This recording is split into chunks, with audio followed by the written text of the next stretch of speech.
redefining excellence.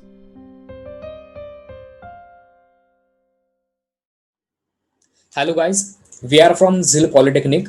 On PBL structure, we create a small project on study credit card fraud as an identity threat, and the course is emerging trends in computer engineering and information technology. This project we can done under the guidance of Professor Vijay Mohite sir and Professor Rohini Zado ma'am. Our group members are myself Tejas Suryamshi, my friend Liaquat Subedar, and Adinath Jagtap. So some issue Adinath Jagtap is not present here, but still Liaquat Subedar, you can explain yourself. So I would like to introduce myself. My name is Liaquat Subedar and we both are from the College of Engineering and Research. So we are basically diploma students and we are from computer department. So today on PBL structure, we are going to explain you the topic of credit card fraud as an identity threat. Tejas, you will continue further. Okay. Thank you, Liaquat. So we can see here our project abstract. So what is a credit card? Credit card is a thin rectangular piece of plastic or metal issued by a bank or financial services company that allows cardholder to borrow funds with which to pay for and services with merchants that accept card for payment. So our main agenda is what is credit card fraud. So credit card fraud is a form of identity theft that involves an unauthorized taking of another's credit card information for the purpose of charging purchases to the account or removing funds from it. Fraud is one of the major ethical issues in the credit card industry. The main aims are firstly to identify the different types of a credit card fraud, and secondly to review alternative techniques that have been issued used in fraud detection. Okay, so next is main content, our project and use of digital media in carrying out fraud. So Liaquat, I will convey you to explain some points in brief. Liaquat. Today I'm going to tell you about the digital media carrying out fraud in our day-to-day life. So the digital payment fraud are, so the first point is new forms of payment offer scope for confusion. So nowadays, due to the increase in the online transactions, have created a fraud-based environment. It is happening due to the explosion of smartphones with internet and online payment through the apps. The next point is request money fraud. So fraudster misuse the feature of UPI by sending a fake payment request with fake messages of entering your UPI PIN to receive money. The suggestion on this point is that do not enter any insecure UPI to receive money or to transfer money. And the third point is QR code fraud. So in QR code fraud, what many fraudsters do that they share a QR code to you over WhatsApp and ask you to scan and receive money in their account. So the protection of this point that you must not share your credit card details with any unknown person or with any stranger. So the next point is a remote access app.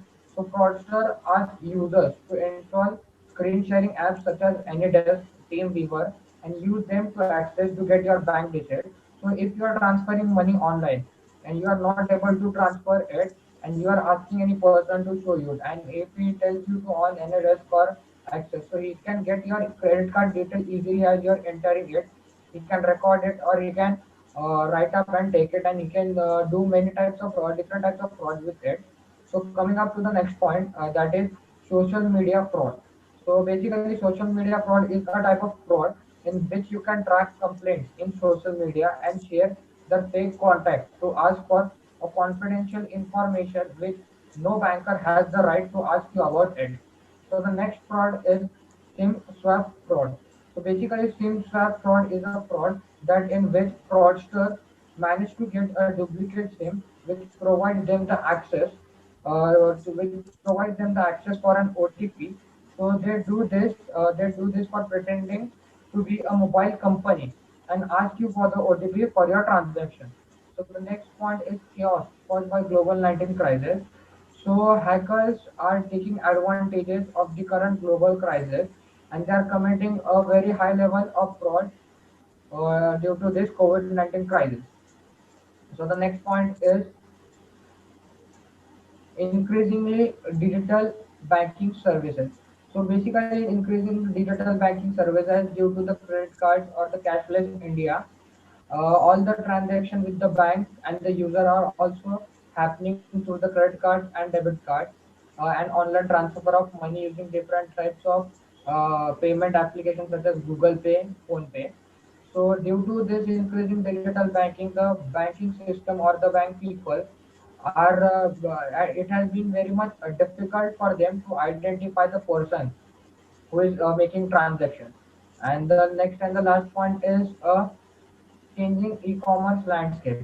So basically, changing e-commerce landscape is that due to the credit card, you can purchase anything online. You can buy and sell things using your credit card just swapping the credit card. And due to this credit card and the online shopping apps like Flipkart, Amazon, you can purchase anything and just give a credit card detail, and the thing directly arrives at your door. So due to this advantage, all the people are just using credit card, but they don't know that in future, if any crisis happens or if anybody gets your credit card details, so many types of fraud can happen with you. So further, Tejas will convey you the points of a fraud. Okay, Liaquat. Liaquat told yourself digital payment frauds, different types of, and which is the types you can see here. The next point is vulnerability exploited. So security issues in RFID based credit cards. RFID means radio frequency identity technology.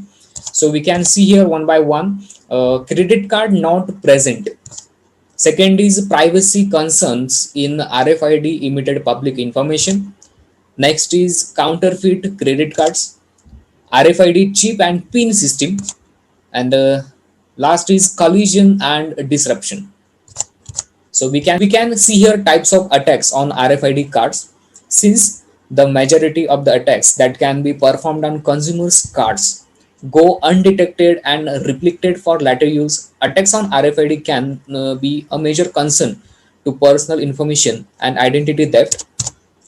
So first attack type is replay attack. Second is counterfeit terminal attack. Third is evade dropping and skimming attack. Fourth is social engineering, and fifth is cross contamination attack. So there is types of attacks on RFID cards. So next is effect of a fraud. So Liaquat, you can explain the effect of a fraud. Liaquat. So please Tejas share the full PPT, then I explain it.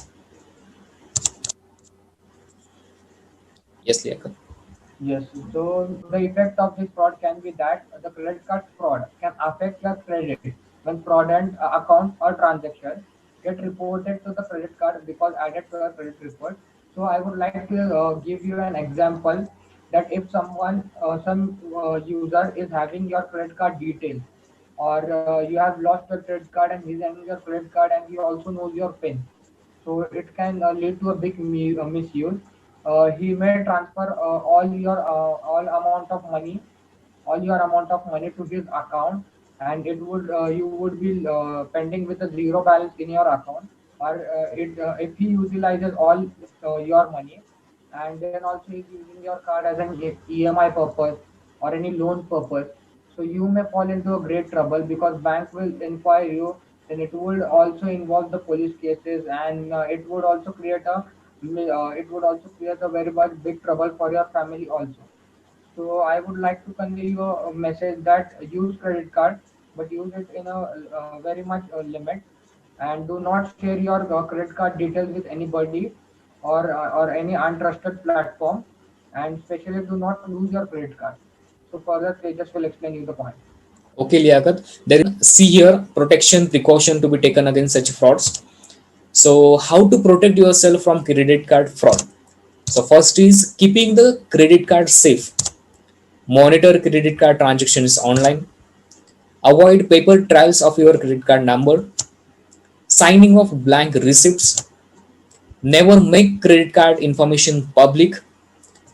Next is double check your online transactions. Some people's not check the transaction on SMS or online internet banking. So people must be check double your transactions.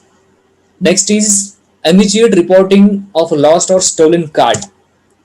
Eighth is review the billing statement. Ninth is making strong passwords. And the 10th is using RFID blocking wallets. So this is the tips for protect your self and credit card fraud. So conclusion of our project is we have studied in the project credit card fraud as an identity threat. Credit card fraud is an act of a criminal dishonesty. We identified the different types of fraud such as bankruptcy fraud, counterfeit fraud, theft fraud, application fraud, and behavioral fraud, and discuss a measure to detect them. Such measures have included pairwise matching, decision trees, clustering techniques, neural networks, and genetic algorithms. From an ethical perspective, it can be argued that banks and credit card companies should attempt to detect all fraudulent cases. So, Liaquat, what's your opinion about this our project conclusion or our all our project? Liaquat? So I would like to tell that as Tejas explained the tips or for the protection of your credit card, that you must never lose your credit card, you must never sign the blank receipt, you must check your online transaction twice or thrice, you must keep your credit card pin very strong, and mostly you must not believe on your any stranger that you could share your credit card details as it is or your credit card pin. So mainly the conclusion of our project that we explain the fraud which are happening in the day-to-day life by using the credit card and not keeping your credit card details personal, as you share to the as you share to different types of people. So this fraud are listing in many types of mispurpose and misuse of the credit card fraud are also happening. And lastly, I would like to tell that thanks to the Zeal College for giving us this opportunity to explain our project under the PBL structure. And especially, we would like to thank the Professor Vijay Mohite sir and Rohini Jadhav madam for giving us this opportunity to explain our project. And further, Tejas, would you like to Yes, discuss something? yes, Liaquat. Liaquat told as it is.